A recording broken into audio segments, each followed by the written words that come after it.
আসসালামু আলাইকুম। আমি একদম ফেনীর মেইন সদরে আছি, যেখানে সকালে হাঁটু পরিমাণ পানি ছিল, সেটা এখন কোমর পর্যন্ত চলে আসছে। অর্থাৎ পানি আস্তে আস্তে বেড়ে যাইতেছে। শহরেই আর কি থাকার মতো সিচুয়েশন হইতেছে না, গ্রামের অবস্থাগুলো খুবই খারাপ। আমরা প্রচুর কল পাচ্ছি লস্করহাট, সিলোনিয়া, ফুলকাজি, পরশুরা, বাট ওইদিকে এখন রেস্কিউ করার মতো সিচুয়েশন আমাদের নেই। আমাদেরকে যেতে দিচ্ছে না, ওখানে আর্মিরা রেস্কিউ করতেছে। আমরা কালকে ফুল টিম নিয়ে আশপাশে রেস্কিউ করার চেষ্টা করবো। বাট কয়েকটা ইম্পর্টেন্ট বিষয় এক হইতেছে, আমরা এখানে টোটালি কোনো নেটওয়ার্ক নেই, অর্থাৎ ফোনের নেটওয়ার্কও নাই। আমরা কারোর সাথে যোগাযোগ করতে পারতেছি না। এর কারণে ঢাকার সাথে আমাদের একটা বিশাল কমিউনিকেশন গ্যাপ। এখান থেকে আমরা ত্রাণ বলেন, সহযোগিতা বলেন, কোনো কিছুই পাচ্ছি না। এইটা যদি সলিউশন করা যায়, এখন এটা খুবই ইম্পর্টেন্ট।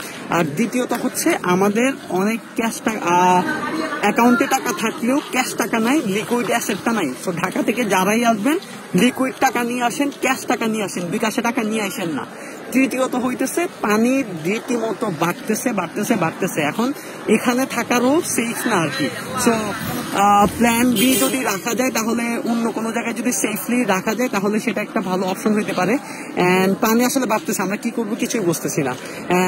আর আরেকটা বিষয় হচ্ছে, এখন আসলে শুকনা খাবার দরকার মোটামুটি, কারণ এই 2 দিন শুকনা খাবার লাগে না। এখন মানুষজন আস্তে আস্তে শহরের দিকে আসতেছে, খাবার রান্না করা এখানে সম্ভব হইতেছে না।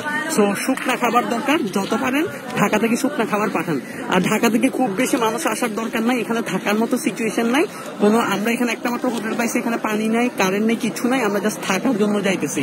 সো ঢাকা থেকে শুধু এক্সট্রা লোক এসে আসলে কিছু করার নাই, কারণ ভিতরে প্রপার স্পিড বোট নাই, ভিতরে যাওয়ার মতো প্রপার ল্যান্ড নাই, আমরা প্রপার গাইডলাইন পাচ্ছি না। সো এখানে সবকিছু মিলায় অবস্থা আসলে এখন খুবই খারাপের দিকে যাইতেছে। এন্ড দোয়া করেন যেন সবকিছু সুন্দরভাবে ঠিক হয়ে যায় আর কি। সো এই ছিল আজকের এখন থেকে সোফার আমার এন্ড থেকে আপডেট।